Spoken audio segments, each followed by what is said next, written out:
هستي أو قاعدة بدلان فنان شارمان بوي هستا سحكو جولستي أما هدي أهم بسلوسية العاب كده وكنتو كن أو دولار كمرين كان marka hadiyadan loo siiyay oo heestan oo isagoo ka soo jeedo dhankan iyo fanaanka Sharma Boy Puntland heesto ku amaanay ama sanad guuridii oo u qaaday hees waxa aad oo indaba aan caadi ahayn ay kula jiraan fanaanin kale laakiin just isaga ahaan waxa aad iyo aad loogu siiyay ama just hees far badan oo u qaaday isaga oo Puntland ku amaanayo sababtay tahay isaga waa meeshuu ka soo jeedo ama meeshii oo ku dhashay ama meeshuu oo waqti xaadirkan ku soo barbaray laakiin ma ahan meeshii oo lagu bartay ama dadka bulshada ay ku wada barteen laakiin dadka bulshada waxay aad iyo aad ugu barteen ama dhanka aad iyo aad ugu soo shacbahay magaalada Muqdisho dhanka fankiisa ama dhalinyaradiisa aad iyo aad ugu barteen waxa la dhihi karaa tan waxay hordhac u tahay horumarkiisa sababtay tahay $50,000 Mareykanka ah haddii aad halihiis aad ku amaantay aad u qaaday ama heeso fara badan hal mar ku guuleysatay in ay dadka bulshada joogo ama ku nool ay aad iyo aad ku taageeraan ama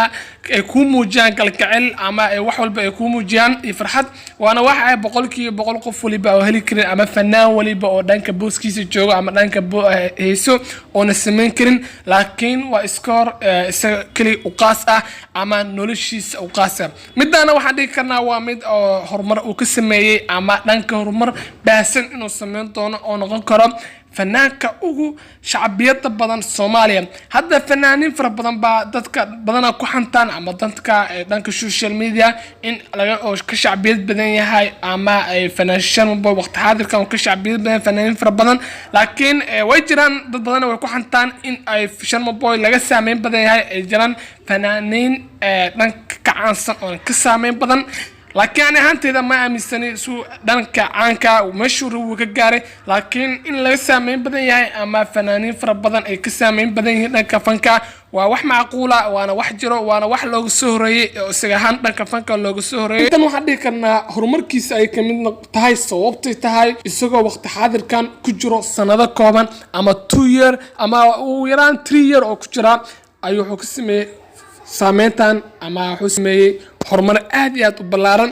marka heestii u qaaday Puntland heestaas oo ahayd hees aad iyo aad u amaan badan ama dadka dhanka jaaljiya fara badan ay ku soo sameeyay heestii in fuse heeso ama heest ay kala kacdo ama bulsho fara badan ay daawato waxa uu sabab noqon kara in ay dhanka TikTok loo soo duubo jaaljiya fara badan ama muuqaalo aad iyo aad u fara badan markaas waa macquul in ay kala kacdo ama ay bulsho fara badan ay daawato ay meesh ay heestii qaraxda noqoto hees lacag fara badan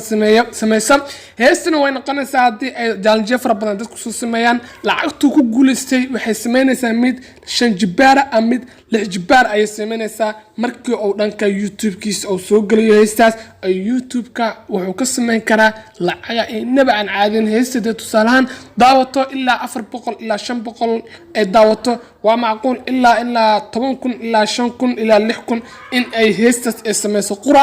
marka waxaan dhigi karnaa waa waxyaabaha kamid ah in horumarkan oo ma saameyntan faraha badan oo dhanka Puntland ku yeeshay ama heestan oo ku amaanayo oo soo qaaday oo madaxweynaha ku doonsiiyay lacag ku dhow $50,000 marka waxaan dhigaynaa intaan iyo in ka badan ayuu u qalmaa ama dhanka fankiisa in horumar badan oo ka sameeyo sanadka ka dambeeyo si oo meel dheer u hiigsado